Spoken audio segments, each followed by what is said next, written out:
Lamarck के बाद Charles Darwin ने भी अपना सिद्धांत व्यक्त किया। उन्होंने अपना सिद्धांत को जिस किताब में व्यक्त किया उसका नाम था द ओरिजिन ऑफ स्पीसीज या the origin of species by natural selection, प्राकृतिक चुनाव के द्वारा। तो उनका सिद्धांत था ओवर प्रोडक्शन, अत्यधिक संतान उत्पत्ति। उनके अनुसार बहुत से पौधे, सरसों ही है, एक सरसों का पौधा या मटर का पौधा, उसमें काफी बीज होता है और वो उन बीजों से अधिक मात्रा में पौधे उग सकते हैं। चींटी है, मधुमक्खी है, वो अधिक मात्रा में, एक रानी मधुमक्खी एक बार में कई हजार अंडे देती है। तो उसमें वो काफी, बहुत से प्राणी भी हैं जो अधिक संतान उत्पन्न करते हैं। तो संतान उत्पन्न की क्षमता जीवों में पर्याप्त है, प्रचुर है, लेकिन उनका रहने के लिए और खाने का जो स्थान है वो सीमित है। उसके लिए उनमें संघर्ष होता है, जिसे कहते हैं स्ट्रगल फॉर एक्सिस्टेंस, अस्तित्व के लिए संघर्ष। यह संघर्ष 3 प्रकार का होता है, इंट्रा स्पेसिफिक, इंटर स्पेसिफिक और इन्वायरमेंटल। अंतरजातीय, अंतरजातीय और पर्यावरणीय। इसमें एक जाति के बीच, जैसे कुत्ता और कुत्ता के बीच संघर्ष, बिल्ली और बिल्ली के बीच संघर्ष, मनुष्य और मनुष्य का संघर्ष, वो कहलाता है इंट्रा स्पेसिफिक। और इंटर स्पेसिफिक में एक जाति का दूसरे से, जैसे कुत्ता और बिल्ली का संघर्ष, मनुष्य और बाघ का संघर्ष। इसके अलावा इन्वायरमेंटल, भूकंप है, सूखा, बाढ़, सुनामी, इस तरह का जो कुछ ये पर्यावरणीय है, उससे भी उस प्राणी को लड़ना पड़ता है, संघर्ष करना पड़ता है। तो जो इन तीनों संघर्ष में विजयी होता है वो होता है सर्वाइवल ऑफ द फिटेस्ट, योग्यतम की अतिजीविता। उसी में जो योग्य है वही यहाँ सफल होगा, वही जिएगा, और जो योग्य हो गया उसको प्रकृति चुन लेती है, जिसे कहते हैं नेचुरल सिलेक्शन। प्रकृति चुनना मतलब प्रकृति मान लेती है कि ये प्राणी सभी संघर्षों में विजयी होकर आगे आया है और इस वातावरण में रहने लायक है। और जब वो प्रकृति का चुनाव कर लेती है तो वह अपने अंगों में कुछ कुछ बदलाव ले आता है, जिसके वजह से एक नई जाति की उत्पत्ति होती है। तो लेमार्क के तुलना में इनके सिद्धांत को थोड़ा अधिक माना गया। तो इन्होंने जिराफ के बारे में जब इनसे पूछा गया तो बताया कि जिराफ पहले से ही 2 प्रकार के थे, छोटे गर्दन वाले और बड़े गर्दन वाले। तो जब वो वातावरण का प्रभाव हुआ और जब वहाँ पर रेगिस्तान बनने लगा तो छोटे गर्दन वाले जिराफ जो है वो नष्ट हो गए और जो जिराफ थे बड़े लंबे गर्दन वाले वो जी गए। इसके बाद इवोल्यूशन हुआ है। विज्ञान जो है किसी भी तर्क को बिना प्रमाण का नहीं मानता है, तो कुछ प्रमाण यहाँ दिया गया है। इसमें सबसे पहला है फॉसिल, जीवाश्म। पत्थरों पर जीवों के अवशेष या छाप को हम लोग जीवाश्म कहते हैं।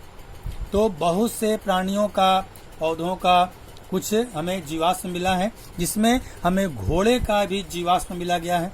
तो सबसे जो प्राचीन काल का घोड़ा था उसका नाम है इयोहिपस, और जो आधुनिक घोड़ा है जो काफी बड़ा होता है ये है इक्वस। ऐसा अनुमान है, ऐसा देखा गया है जीवाश्म के आधार पर कि जो प्राचीन काल का घोड़ा था वो खरगोश या लोमड़ी से ही थोड़ा सा बड़ा था, और वो धीरे धीरे उसमें विकास होता गया और आज वो लगभग 7 फुट 8 फुट का वो बड़ा घोड़ा आज हमें दिखाई पड़ता है। तो ये फॉसिल ये बतलाता है कि क्रम विकास हुआ है।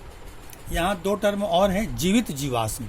कुछ ऐसे प्राणी हैं जो प्राचीन काल से जिस रूप में थे आज भी उसी रूप में हैं, उनमें कोई बदलाव नहीं हुआ है, जिसे हम लोग कहते हैं जीवित जीवाश्म। इसका उदाहरण है लिमुलस। लिमुलस ये लिविंग फॉसिल है, जैसे ये पहले था आज भी वैसे ही है। और एक है कनेक्टिंग लिंक, जिसमें 2 जातियों का लक्षण है। जैसे पहले बताया था मैं कि पहले मछली का विकास हुआ, मछली के बाद उभयचर, उभयचर के बाद सरीसृप, सरीसृप के बाद पक्षी, और फिर ये सरीसृप के बाद पक्षी स्तनपायी दोनों हुए।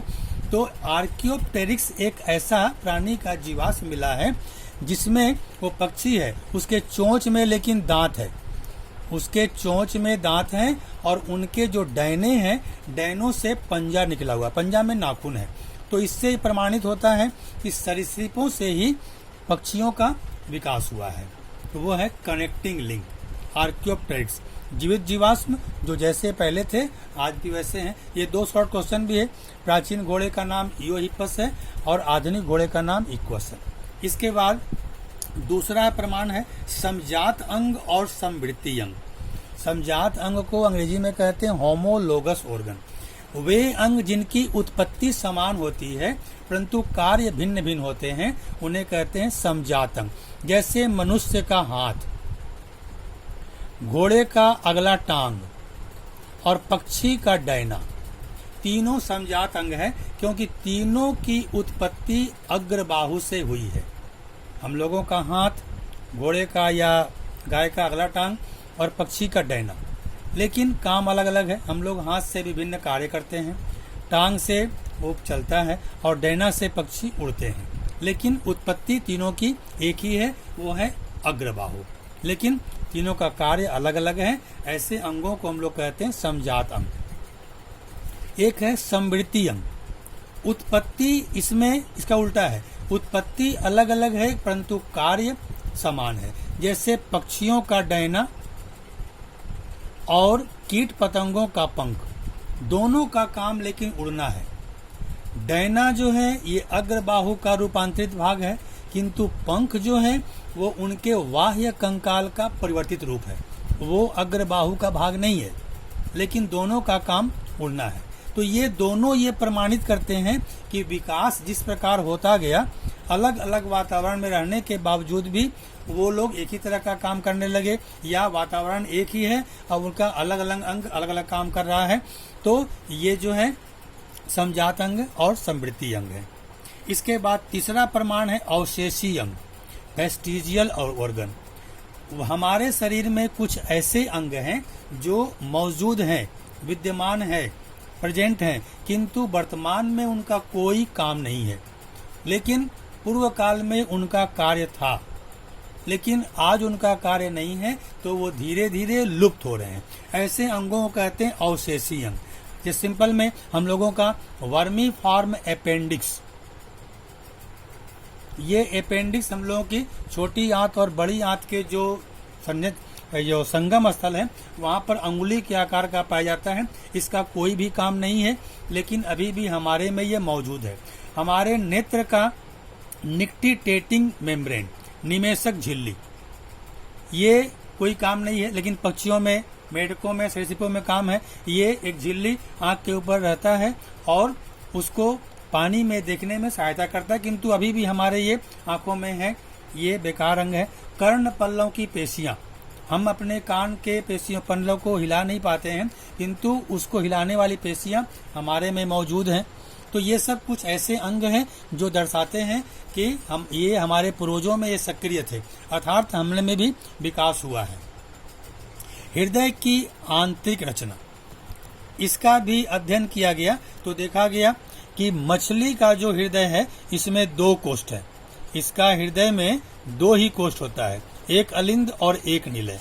इसके हृदय को हम लोग कहते हैं वेनस हार्ट, अशुद्ध हृदय। और मेढक का जो हृदय है इसमें 3 भाग होता है, 2 अलिंद और एक निलय। किंतु सरीसृप का जो हृदय है इसमें इनकम्प्लीट 4 भाग होता है, 2 अलिंद और आधा अधूरा बटा हुआ निलय, इनकम्प्लीट 4। और पक्षी और स्तनपायी में 4 चेंबर होता है, 2 अलिंद और 2 निलय। तो इस देख रहे हैं कि जिस प्रकार सरल जीवों से जटिल जीवों का विकास होता गया तो उनके हृदय में कोष्ठों की संख्या धीरे धीरे बढ़ती गई। तो यह भी प्रमाणित करता है कि विकास हुआ है। और अंत में है भ्रूण विज्ञान। भ्रूण विज्ञान, हम विभिन्न प्रकार के प्राणियों का भ्रूण का अध्ययन करेंगे तो प्राय सब प्राणी का भ्रूण का प्रारंभिक अवस्था हमें मछली के जैसा ही दिखाई पड़ता है। वो मनुष्य का हो, मेढक का हो, मुर्गी का, कछुआ का, गाय का, बकरी का, कुत्ता का, बिल्ली का, सभी का जो प्रारंभिक अवस्था मछली के आकार का ही होता है। सब में आंख है और सबका गिल्स स्लिट है और सब में मायोटोम पेशी है। हालांकि मायोटोम पेशी मछलियों में पाई जाती हैं, लेकिन फिर भी सब में प्रारंभिक अवस्था होता है मौजूद। और सभी का पूंछ भी है। तो पूंछ तो सब में होता नहीं है, किंतु प्रारंभिक अवस्था में सभी का पूंछ है और सभी का आकार एक ही तरह का है। तो यह भी दर्शाता है कि इन सब प्राणियों की उत्पत्ति एक ही जीव से हुई है।